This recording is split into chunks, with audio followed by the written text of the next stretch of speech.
இன்றைக்கி நம்ம ரொம்ப சிம்பிளாக சிக்கன் கறி செய்கிறது பார்க்கலாம். இப்போ தான் நீங்கள் சமையல் கற்றுக்கிறீங்கனாக்கா இது ரொம்பவே யூஸ்ஃபுல்லாக இருக்கும். நான் 1/2 kg மாதிரி சிக்கனை சின்னதாக கட் பண்ணி எடுத்துருக்கிறேன். இப்போ பாத்திரத்தில் 3லேருந்து 4 ஸ்பூன் அளவுக்கு எண்ணெய் சேர்த்துக்கலாம். சேர்த்துக்கிட்டு வெங்காயம் 2 மீடியம் சைஸில் கட் பண்ணதையும் சேர்த்துக்கலாம். நீங்கள் பட்டை கிராம்பு சேர்க்குறதா இருந்தாலும் முதல்லையே சேர்க்கலாம். ஏலக்காய் சேர்க்கக்கூடாது. சேர்த்துட்டு ஓரளவுக்கு இதை சவர அளவுக்கு வதக்கி எடுத்துக்கலாம்.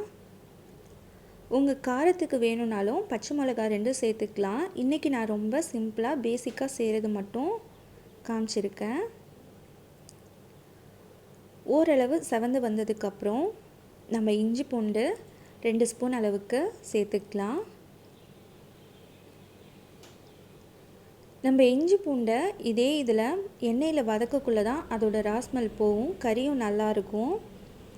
மீடியமான ஃப்ளேம்லேயே வச்சு ஓரளவுக்கு நம்ம வதக்கிடலாம். ஹை ஃப்ளேமில் இருந்துச்சுனாக்கா அடி பிடிக்க ஆரம்பிக்கும். இப்போ நம்ம மிளகாத்தூள் மட்டும் முதல்லையே சேர்த்துடலாம். இப்படி நம்ம எண்ணெயில் சேர்க்குறதுனால கடைசியாக நமக்கு கலர் நல்ல ஒரு கலர் கிடைக்கும்.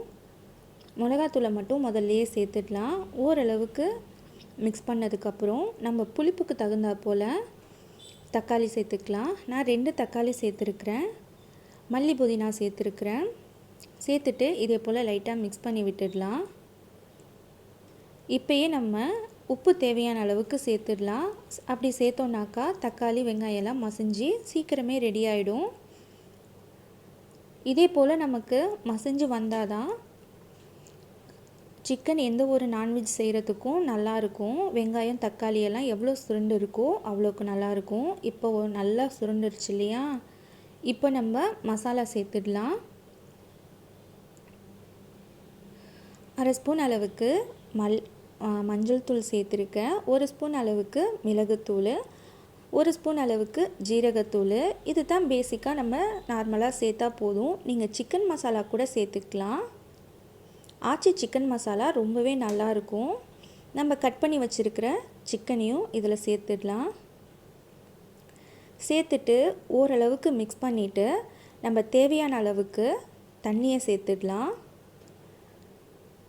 சிக்கன் சீக்கிரமாக வேகும்னாக்கா கம்மியான அளவுக்கே போதும். கொஞ்சம் லேட்டாக கொஞ்சம் ஹார்டான சிக்கனாக இருந்துச்சுனாக்கா தண்ணி கொஞ்சம் கூட சேர்க்குறா போல் இருக்கும்.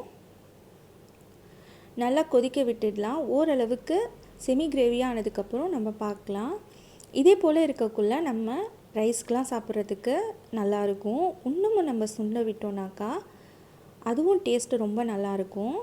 நம்ம இப்போயே உங்களுக்கு சிக்கன் ரெடி ஆகிடுச்சுனாக்கா அடுப்பை ஆஃப் பண்ணிடலாம். இன்னமும் ஒரு 5 நிமிஷம் அளவுக்கு சிம்மிலேயே வைப்போம். நம்ம சிம்மில் எதுக்கு வைக்கிறோன்னாக்கா இதே போல் ரெட் கலரில் மேலே வரும். நம்ம மசாலாத்தூள் மட்டும் மிளகாத்தூள் மட்டும் போட்டால் போதும். வேறு எதுவும் சேர்க்க தேவையில்லை கலருக்காக. நம்ம அப்படி வச்சுட்டு சிம்மில் மட்டும் வச்சோன்னாக்கா மூடாமல் வைக்கணும். இதே போல் கலர் வந்துடும். நம்ம ரொம்ப சுண்ட விட்டோம்னாக்கா இதில் ஃபுல்லாக மசாலாலாம் ஏறினதுனால சிக்கன் ரொம்ப டேஸ்ட்டாக இருக்கா போல் இருக்கும். உங்களுக்கு புளிப்பும் இன்னும் ஜாஸ்தியாக வேணும்னாக்கா லெமன் சேர்த்துக்கலாம். ரொம்ப இன்றைக்கி பேசிக்காக சிம்பிளாக தான் சொல்லியிருக்கேன். இதே போல் ட்ரை பண்ணி பாருங்கள். நல்லா இருந்துச்சுனாக்கா மறக்காமல் கமெண்டில் சொல்லுங்கள்.